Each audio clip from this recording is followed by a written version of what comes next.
Something about the way she smiled through it never made sense until now. Freda Lyngstad stood on some of the biggest stages in music history for nearly a decade, her voice carrying songs about love and heartbreak to arenas full of people who assumed the performance was the whole story. Running parallel to every televised harmony and every choreographed stage entrance was a reality she held completely private. The knowledge that the man she had married was slowly, quietly choosing someone else. She never said it out loud. She never gave an interview, pointed a finger, or handed the press a single detail. For decades, silence was her answer to everything anyone asked. And then finally, it wasn't. ABBA arrived in the mid-1970s like a collision between craft and pure commercial instinct that the pop music world had no framework for. Dancing Queen, Mamma Mia, Take a Chance on Me, these weren't songs that spent a few weeks on the charts and faded. They became permanent cultural fixtures that turned up at weddings and sporting events and in shopping centers for decades after the original sessions were finished.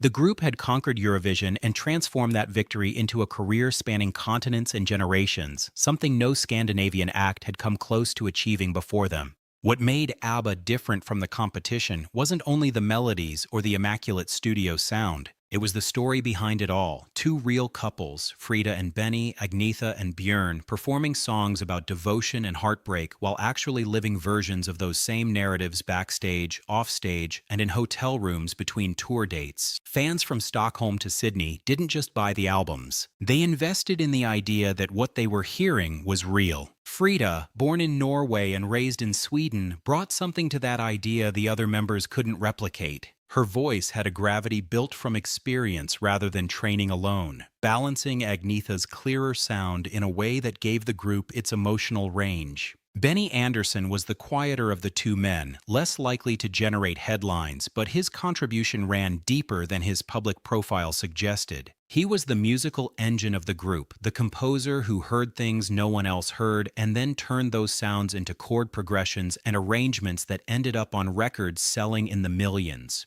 Together, Frida and Benny were the less photogenic couple, less suited to magazine covers than Agnetha and Björn, but within the group they were the grounded pair, the one that seemed built on something more durable than surface appeal. When they married in 1978, at the peak of the group's global reach, it felt like the kind of union built to outlast everything. What the public couldn't see was how thoroughly Benny's devotion to music was consuming the space where a marriage was supposed to live. He disappeared into studios for entire days, chasing sounds that only existed inside his own imagination, and Frida began carrying the specific loneliness that arrives when one person in a marriage is fully present and the other has gone somewhere unreachable without physically leaving. She tried everything a person in that position tries. She arranged meals, created quiet evenings between shows, reached for the version of Benny she had fallen in love with. None of it worked because the distance between them kept widening without either of them addressing it directly. She said years later that she had sometimes wondered whether she was competing with a piano. No fights came, no dramatic confrontations, no single moment where everything collapsed at once. What took their place was the slower process of drifting apart, which is harder to name than any argument and harder to grieve because it never announces itself cleanly. And then there was Agnetha. They had performed together for years by the time things began shifting. They had shared stages across continents, navigated cramped backstage arrangements, built the closeness that forms between people who spend years under pressure in each other's constant company. Agnetha was carrying her own grief through that period. Her marriage to Björn was disintegrating publicly and with real anguish, and the lyrics being written through those years, "The winner takes it all and one of us among them," weren't manufactured emotion. They were accounts of something happening in real time.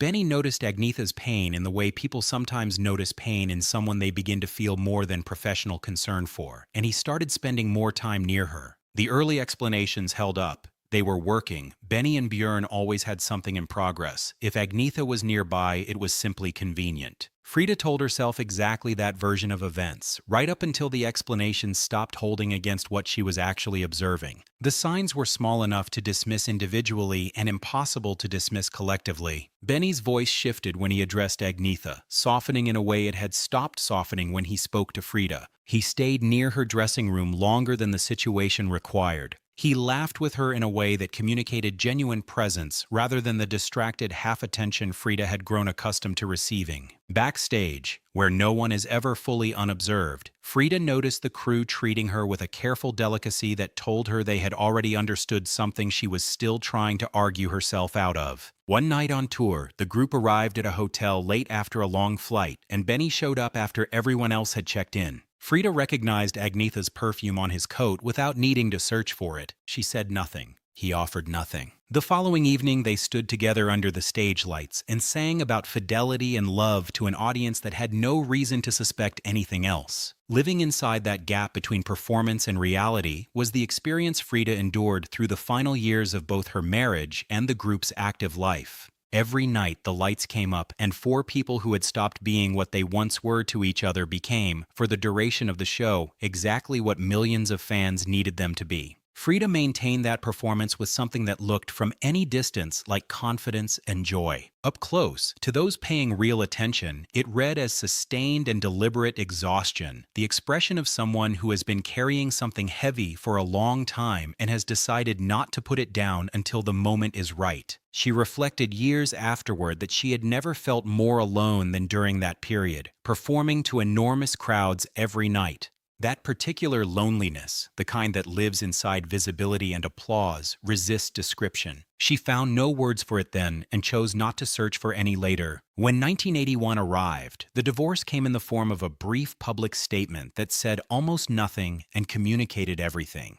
Creative differences, personal growth, a mutual decision reached between adults. Frida gave no interviews, requested no public sympathy, and offered no access to any part of what had actually happened. She stepped back from the spotlight, and those who had been watching closely noticed immediately that something had changed, a quietness behind her eyes that hadn't been there before, a stillness that functioned as its own kind of protection. When the press pushed for more, nothing arrived. What followed was its own message. Frida built a life at a deliberate remove from the entertainment industry, eventually settling in the Swiss Alps. She remarried. She found a quiet that the years inside ABBA had never permitted. The group continued for a while, all four of them still performing and recording, but the internal architecture of what they had shared had already finished collapsing, and audiences, even without access to any specific information, could feel the difference. The ease between the four of them had shifted into something more formal, more careful, a maintained professionalism that was its own kind of distance. For years after that, Frida declined every approach.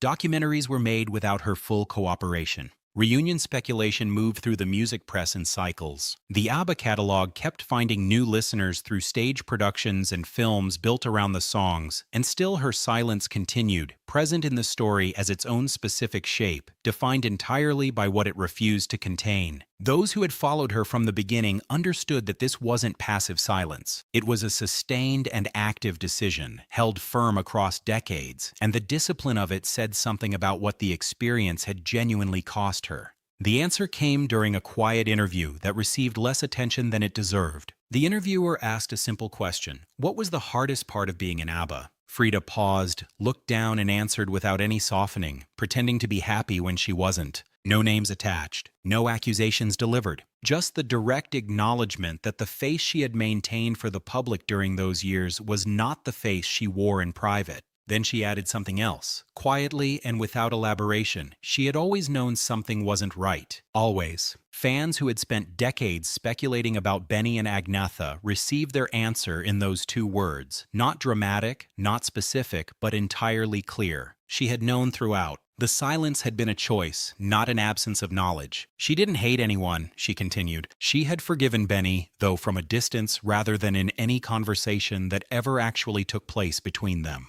She had healed without receiving an explanation and made peace without ever being offered an apology. That isn't the ending most betrayal stories are given. The conventional version includes confrontation, admission, some moment of reckoning that restores balance. What Frida offered was the harder version. She had done all of it alone, on her own terms, and arrived somewhere she described simply as peace. The things you don't say become the loudest part of your story, she told the interviewer before the conversation ended. 30 years of silence had been making exactly that argument. Now the words confirmed it. Freda Lyngstad will be remembered for a voice that moved through registers most singers never reach, for harmonies that gave ABBA records an emotional depth that outlasted every trend those records passed through, for the steadiness she brought to a group that needed steadying far more than the world outside was ever allowed to know. Her story beyond the music is something different, and in many ways, something larger. It is the account of a woman who understood that certain truths carry more weight when held than when released too early, and who waited with extraordinary patience for the moment when releasing them would mean something.